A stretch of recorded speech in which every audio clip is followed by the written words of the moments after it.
Well, after months of tight rules on water use, Calgarians have finally received the news they've been waiting for. The city has now ended all indoor and outdoor water restrictions. Calgary's mayor says the Bearspaw South feeder main is back in service and stable. Water quality tests have been completed and reservoirs have been refilled. The city says water may appear cloudy or smell of chlorine, but says it is still safe to consume. Residents are being asked to ease back into regular use. I would like to ask you to ease back into this normal use.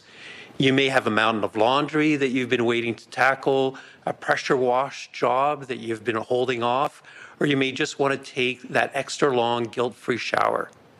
Where possible, we would just ask you to please space these things out over the next few days. That will help even out any spikes in demand and will be easier in our system. The city implemented water restrictions after a major water feeder main burst in June, plunging Calgary into a water crisis. All right, let's bring in Jyoti Gondek, Calgary Mayor. Mayor Gondek, thank you very much for being here. Now, this is a long time coming. What signs have told you that the city is ready to lift all restrictions? Well, thanks for giving me the opportunity to explain what's happening in our city. The crews that have been working 24/7 to get this work done gave us an indication last week that they felt they could wrap everything up before the weekend. We then had to fill the pipe and make sure that we were flushing out as many particles as we could. And we had to do some testing of the water with Alberta Health Services. And we have come to a point where everything is in a safe and stable position. So today we were able to lift all of the water restrictions, and there's a lot of very happy people getting back to doing their laundry and dishes in their regular way. I can imagine. And now this has, of course, been a rough summer for residents, businesses as well. Of course, we've heard of irrigation companies, nurseries, construction. Will there be any kind of compensation? So we have asked that question of our administration, and they have been working very closely with the many industries that were impacted by this situation. There are some ideas on what can be done in terms of compensation, and there's also a lot of work being done on how we make sure that in the future, if we have a situation like this, businesses are still able to operate. So there's much to be learned from what we've been through, and administration will be bringing us a report as a council. Now, we heard this in the update there, but I want to ask you directly. So residents are being told that the water may look cloudy, it may smell of chlorine. It is safe to drink, though, however, and I want to confirm that with you. And also ask, what would you say to residents who might be hesitant to drink the water?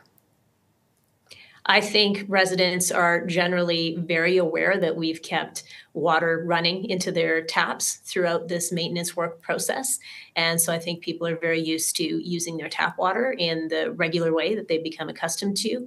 I would also say that we have the test results from Alberta Health Services indicating that the water is safe. There might be a bit of cloudiness in a couple of parts of the city, but again, the water is absolutely safe to consume.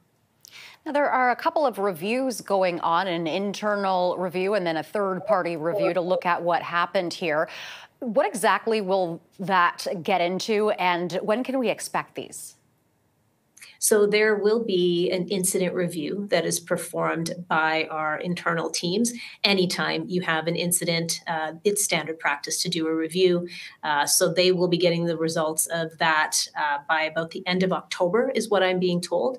It will be shared with council, and we'll make sure it's shared with the public as well. It'll tell us what happened on June the 5th. There's also an independent third-party review that will take place. Right now, we are in the process of working with an executive search firm. And once again, I should state, it is not the city that's working with the executive search firm. There are leaders in our city who are working with them to appoint a chair of that independent review panel. Once that chair is appointed, they will assemble the panel of experts to look at what happened, why it happened, and how we can make sure it doesn't happen again. And that review will be independent of the city. Now, even without these reviews, what have you learned from all of this? There's a few different things that we've learned.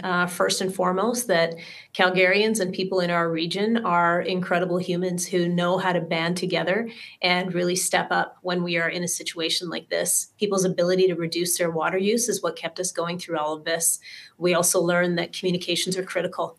You have to be communicating with the public, letting people know what's happening, letting them know what they can do that would be helpful in a situation like this. And I would say we now know that every municipality in this country is vulnerable. We need to make sure that we are working with the federal government to establish a proper funding stream for infrastructure maintenance. That's something that's fallen by the wayside over the last decade or so. And we will be advocating to the federal government to ensure that all municipalities are able to access funds to keep their infrastructure in good shape. And lastly, Mayor, is this really the end of the restrictions? Is there a chance that they could come back? So the good news is that the entire stretch of pipe that is of the material that was in question has now been inspected. And so it's a very small part of our overall network. The full inspection has been done and the repairs have taken place on that small stretch. The vast amount of pipe under the ground is of much more resilient materials. We have that benefit because we are a fairly young city. So there will be regular maintenance that's required if there's a smaller break, which tends to happen in every city.